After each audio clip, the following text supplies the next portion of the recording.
The jacket belongs to a protester. It has several patches and a badge pinned on the front. No one noticed. Headmaster Block seems to be counting gold. Lots of gold. I wonder where he got it. Hello, Headmaster Block. Weathervane, haven't you got things to attend to at school? I'm sort of still on the job. I'm just getting some tools from the town. Fine. I have to admit that your performance today did not disappoint me. Really? I didn't expect anything. Thus, I was neither surprised nor disappointed that your results do not look good when compared to those of a qualified specialist.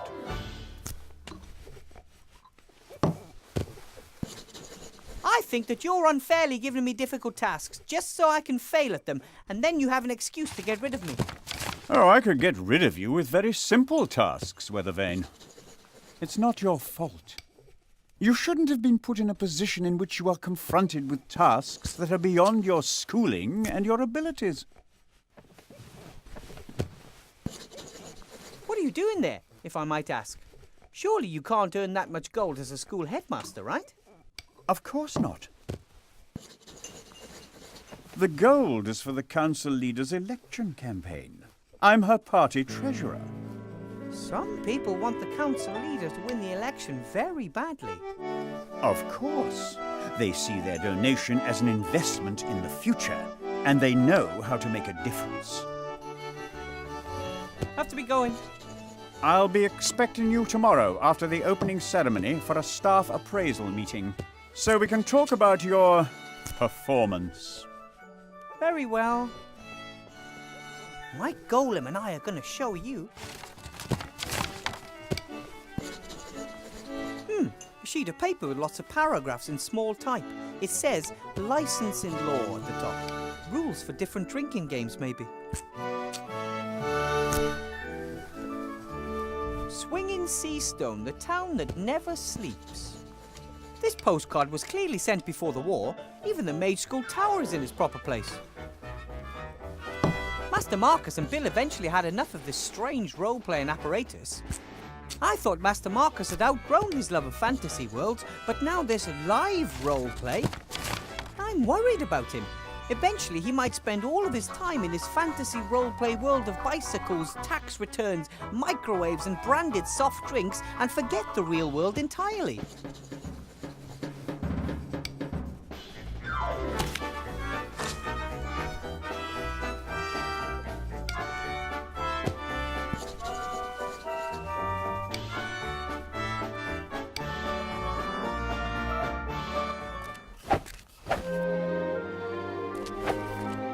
That's that terrible boy from class.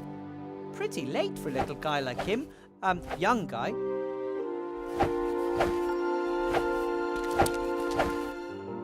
Hey! Whoa! You're Wilbur Weathervane!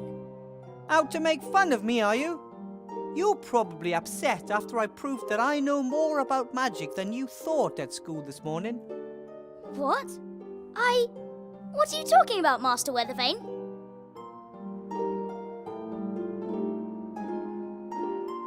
You were pretty cheeky at school this morning. Which school? There you go again, trying to make fun of me.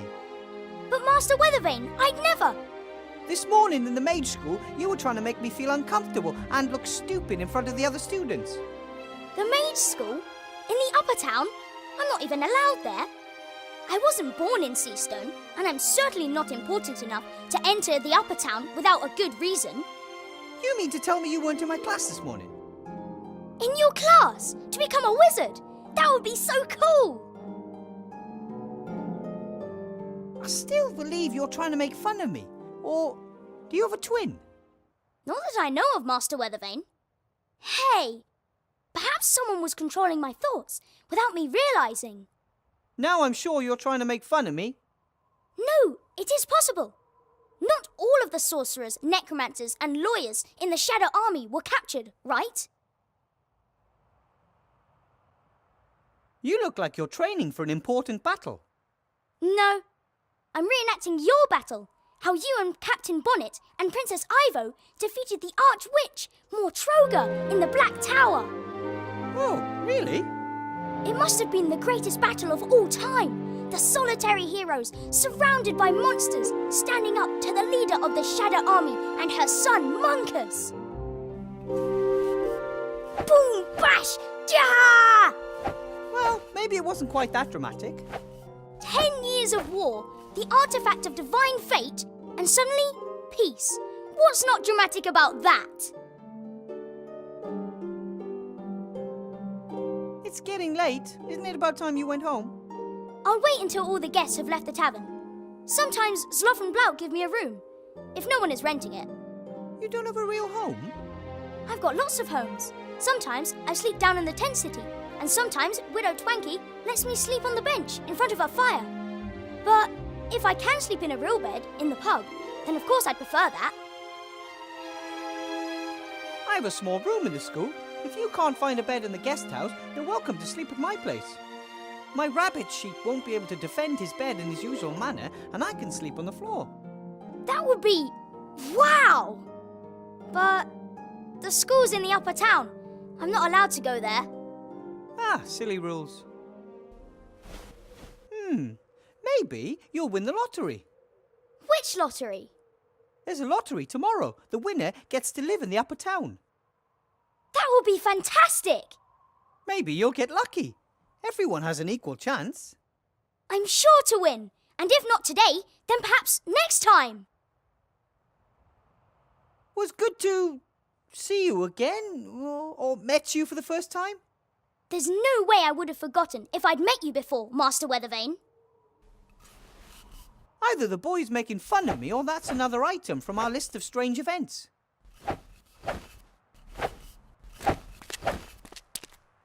Psst! Bill! So, Petey, what's the password? Gold can't buy happiness. As long as it's jangling in someone else's purse. Absolutely right. So, you wanted a barrel of brandy. Right. That'll be a small bag of silver.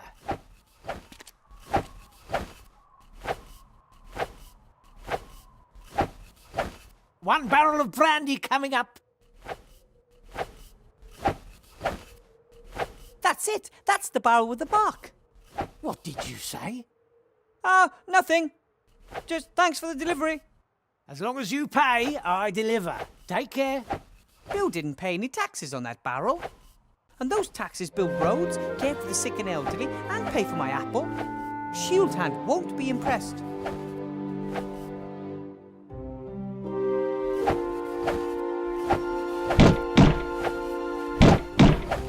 And? Bill has delivered the marked barrel. And has therefore cheated me. Just you wait. I'm going to get the bribe money I'm due and then some. Hey! Hello?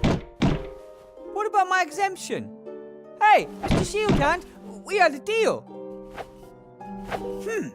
And now Shield Hand's busy negotiating his bribe with Bill, and I'm stuck down here.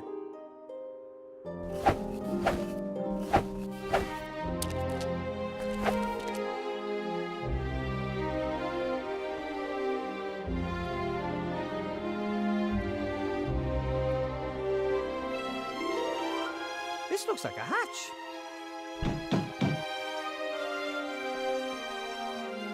Hello?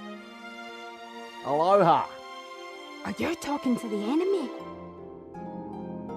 Who are you? My name is... Shh! If you tell an agent of the government our real names, you'll endanger the entire organization. What do you want to call us? My name is John. No, Paul. Next to me is, J-Stop. Your name is Paul? But you're a woman. Gender is just one of the fictions indoctrinated by the patriarchal society. Oh, really?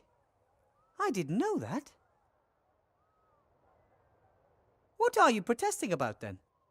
We're protesting against exploitation, against discrimination, against poverty, and against the destruction of the environment. Wow, those are all important issues. What do you plan on doing? We're already doing something. We are demanding that things change. We've made a petition. And we're putting together a list of demands. We're still working on the wording. Problems with the neutrality guidelines. How far have you got? Dear brothers, stroke sisters in arms, other forms of resistance are available. Fellow countrymen, countrywomen, country transsexuals, country gender nonconformists. Getting back to the whole making a change thing. If you want to make a difference, you can write "like" on a piece of paper and pass it through the hatch. Then everyone will know you support our cause.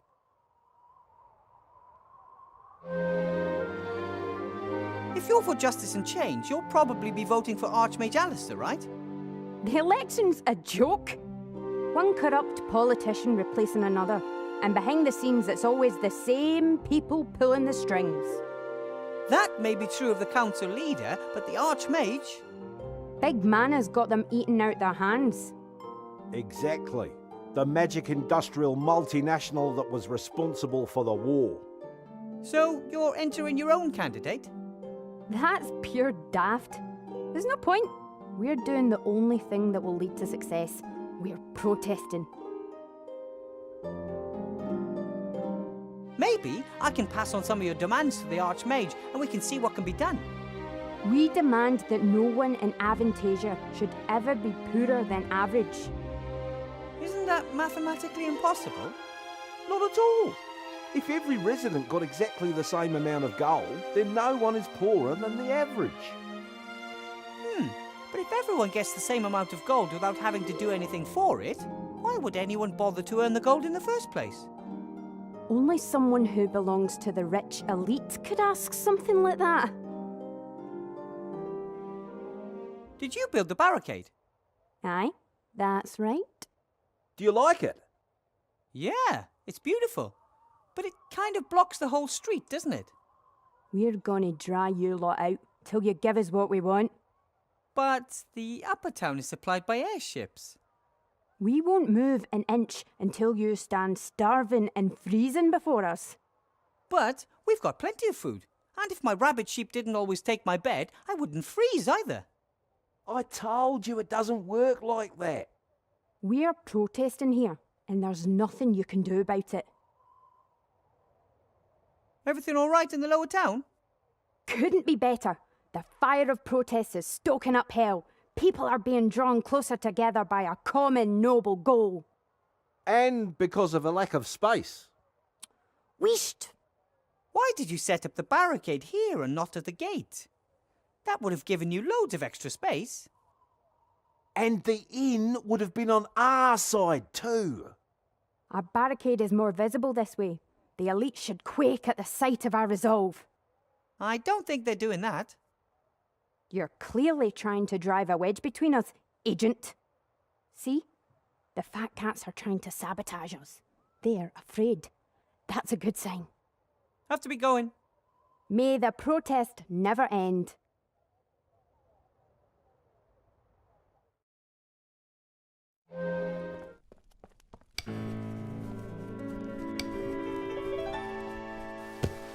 Hello, Blout.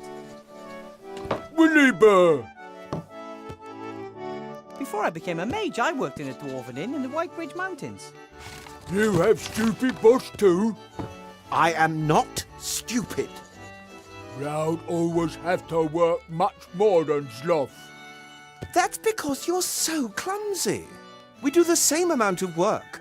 I might even do a little bit more. In too much work. No free time. Bye, Blout. Bye!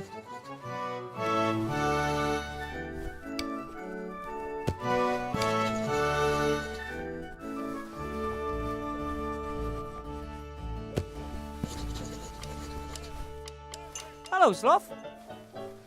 Ah, Wilbur. Greetings. Bill delivered the barrel without paying tax on it. And that's supposed to cause him problems? Mr. Shieldhand is arresting him right now. Oh, talking to him. Oh, something. Those two don't particularly like each other, but they are dependent on the same people. They wouldn't, Blount. Bash each other? No. Bite the hand that feeds. Right. Ah, if only I was there. Then I could make sure they played by the rules. See you, love. So long.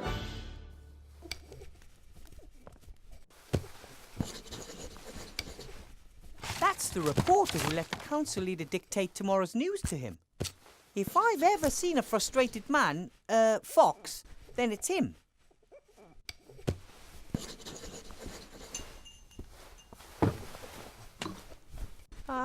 Excuse me? Ah, weather vane, right? You know me? The leader of the council asked me to have a snoop around in your past. Find some dirty laundry. Nothing! My Major's cape is still brand new. I got it when I became a professor. Do you like it? Very fetching. Why are you disturbing my quiet drink? I have a couple of questions. A couple?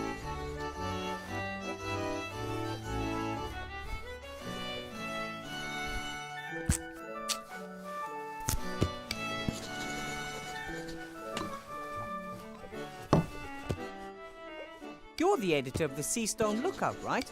Mr. Fox. Archibald Fox. Your name is really Fox. You got a problem with that? Isn't that a little unimaginative? You are a fox, and your name is Fox. That's just how it is. That's get confusing at family gatherings. Everyone's a critic nowadays.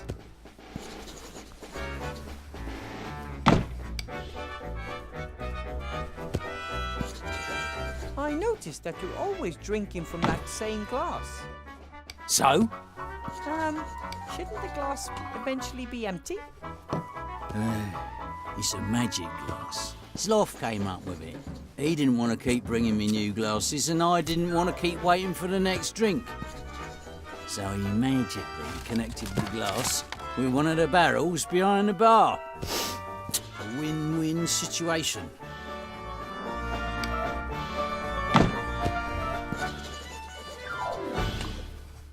What are you writing at the moment?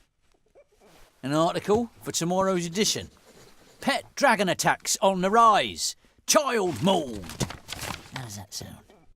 That's terrible. Is the child okay? Don't worry. The kid is as made up as the problem with pet dragons. But then why write about it? Isn't it obvious? The Archmage simply doesn't do enough about the pet dragon problem. But I thought that there wasn't one. The leader of the council has now picked up the issue and has finally enacted a law strictly regulating the keeping of pet dragons. Everyone wins. My newspaper, because it reported on this urgent problem first. The leader of the council, because she acted quickly and decisively.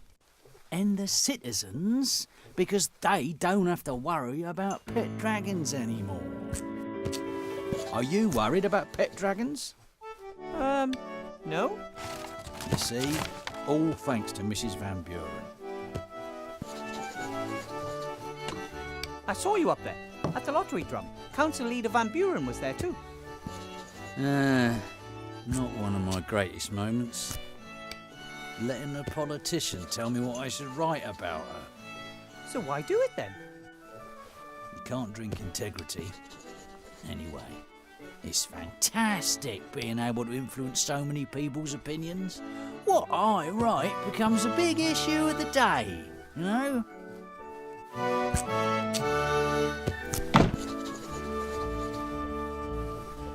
I get the feeling you're not very happy. Really?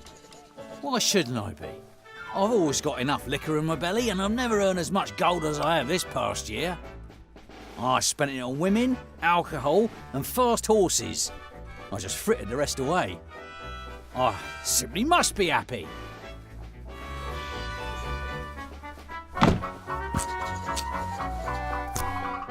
I think I have a story for you, a real story.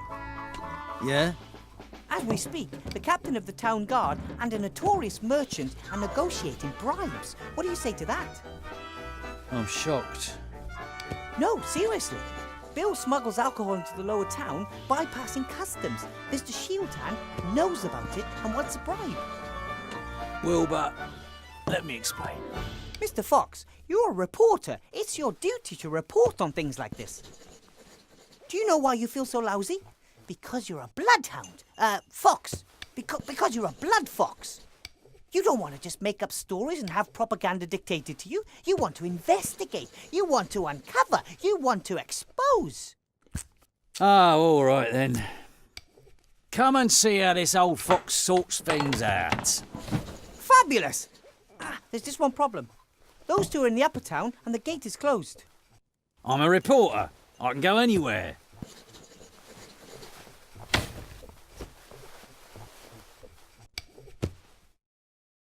That's nonsense. If I gave you a gold piece for every barrel, I'd only be making 6 gold pieces profit on 3 gold pieces outlay. I may as well pay tax. I want my share. Nothing happens around here without my share. Good evening, gentlemen. And now him too. What's that I hear? Exorbitant prices being charged for alcohol, and this alcohol is being smuggled past customs into the lower town? I was just in the process of clearing up the affair. What do you want, Fox? Push off. We've got business to do. That's why I'm here. I want to show my young friend over there how business is done in this town. Exactly. That's why we have laws, you know. Right. Well, according to the law, Bill would have to forego lots of money, Shieldhand would be out of a job, and the little influence he has, and I would be worried about the alcohol supply chain. So what do you propose instead? I get my alcohol at the normal price from now on. No more daylight robbery for the old folks. Bill, you continue using your crane, saving you on customs. Our competent Captain Shieldhand here is then entitled to part of the savings. I save gold, you continue to earn more than you're entitled to, and Shieldhand makes a bit on the side. We all win. How does that sound? But... Sounds fair to me. Oh, all right then. Then we've got a deal. Come on, Shieldhand. This is cause for celebration. You see, little Wilbur here could clearly see that the situation was unsustainable. An arrangement which made you money suddenly leaving you empty-handed. Can't have that. Thank you, Weathervane. Perhaps I was wrong about you. Here, with this you can get from the lower town to the upper town any time. You've earned it. This is the world I helped build. Rather than toppling it, I've become one of its pillars. That's the reason I'm not happy.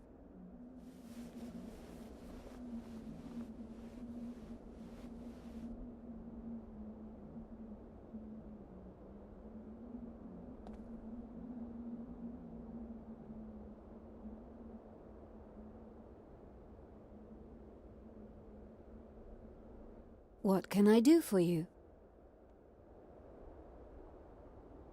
what can you tell me about golems? Golems are powerful magical beings. They are made of clay or stone, have unbelievable strength, and can work non-stop. Are they living beings or machines? They are tools for mages. They do heavy physical work for them. The mage inserts a piece of paper with commands written on it in its mouth, and the golem carries out these commands.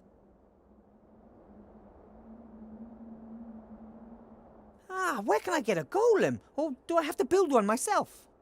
Golems are very rare and expensive, but their construction isn't difficult in principle. In principle? The body of a golem is a kind of statue of stone, clay, or other inorganic materials. In order to bring the lifeless statue to life, a spell written in magic ink must be placed in its mouth. And nobody knows this formula. That is not correct. I know the spell. But how? Master Alistair! He must have sensed that I'd need a golem to help me. The body should be easy enough to build, and you know the spell, so what's the problem? The spell must be written in magic ink. Some of the ingredients are very rare. Piffle, I'm good at finding rare things. What's the best way to go about building a golem's body? A golem needs a torso of stone, clay, loam, or similar. It also needs strong arms in order to carry heavy weights. And a couple of strong legs to move around on. Correct. The head of a golem must be made of clay and needs a mouth in which command notes can be inserted. That means I'll have to make the head myself. Unless I just happen to find a finished golem head lying around somewhere. What ingredients are needed for this magic ink? Does it have to be brewed like a magic potion? Like, stir 3 times to the left and then 4 quick turns to the right? I hope not. No, a simple mixing of the ingredients is sufficient. However, precise quantities are crucial. Okay, what are the ingredients? Exactly 2 centiliters of crocodile tears, exactly 12 drops of dragon sweat, and exactly 1 sea stone small ounces of soot. What in the world is 12 teen? And dragon sweat? It's kind of hard to make a dragon sweat. Correct. Dragon sweat is very rare. I'll think of something. Can you list the ingredients for me? No problem. You can see the list by looking at me in the inventory. What do you mean, looking at you in the inventory? You'll manage. I might have some more questions for you later. And I might answer.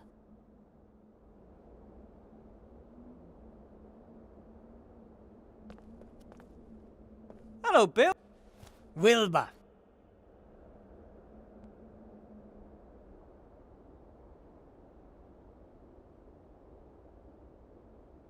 You're pretty good at numbers and measurements. I'd say. Can you tell me how much 12 teen is? 12 is a forgotten number, between 12 and 13. In the past, people counted more precisely, so there were a few extra numbers. Thor and 12 for example. But I have to add exactly 12 teen drops of dragon sweat to a potion. Oh, exactly 12 Well, that's something else completely. That's what mages always write if they don't really know themselves exactly how much of something they need. They don't want to admit it, and it sounds cleverer if they say exactly 12 rather than it doesn't really matter. But you should know that as a mage. Now I do. Do you sell crocodile tears? Can order them. Be here in 3 days. That's too late. Oh, the fine sir wants free overnight delivery, does he? Do you sell dragon sweat?